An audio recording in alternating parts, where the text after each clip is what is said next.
ви кажа, хора? Значи, 2-3 пъти за час хора на никой не пада на нивото, да ви кажа го само това. Така много хора ми се извързаха.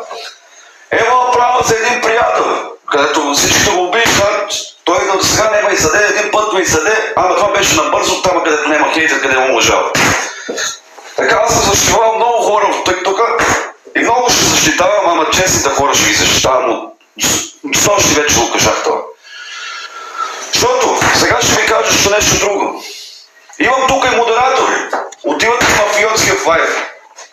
Няма проблем, аз ще му дига на той помяр пак лайфа. Ама той няма какво да докаже до мене, хора.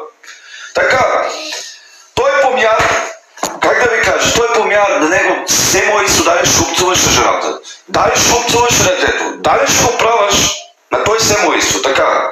Добре, нека ме пцува, нека ме права, боля ме на хуя, нека си изкарва, аз ви го докажах с нощи на снимка, как го фанах с нощи, преди 2 дена му пише от 2 часа вечерта. Му кажах, викам, ще ти ема психиката, викам, ще ти га ема. Той на мен ми пише, вика, Жоро, вика, аз ще те ема, вика, ще да съборя от тиктока.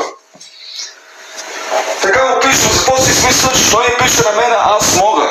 Значи той си измислял от него някои неща и ми пише, аз мога да си измислям. В мангал, като